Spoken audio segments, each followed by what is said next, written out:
Saint Patrick of Ireland is one of the world's most popular saints.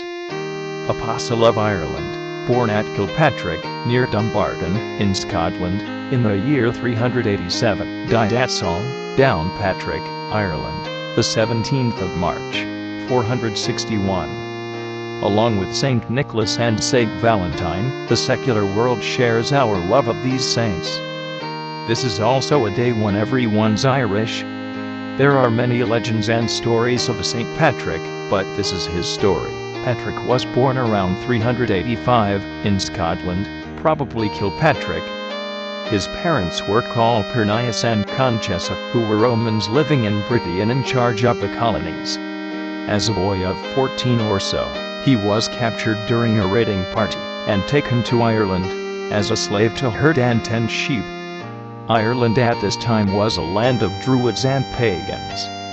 He learned the language and practices of the people who held him. During his captivity, he turned to God in prayer.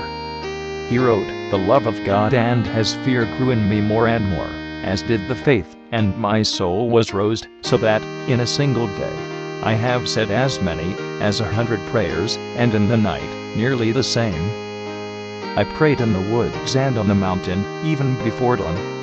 I felt no hurt from the snow or ice or rain." Patrick's captivity lasted until he was 20, when he escaped after having a dream from God, in which he was told to leave Ireland by going to the coast. There he found some sailors who took him back to Britain, where he reunited with his family. He had another dream in which the people of Ireland were calling out to him, "We beg you, holy youth, to come and walk among us once more."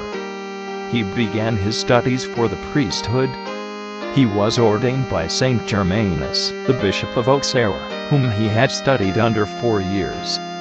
Later, Patrick was ordained a bishop, and was sent to take the gospel to Ireland. He arrived in Ireland March 25, 433, at Slane. One legend says that he met a chieftain of one of the tribes who tried to kill Patrick. Patrick converted to the chieftain after he was unable to move his arm, until he became friendly to Patrick. Patrick began preaching the gospel throughout Ireland, converting many.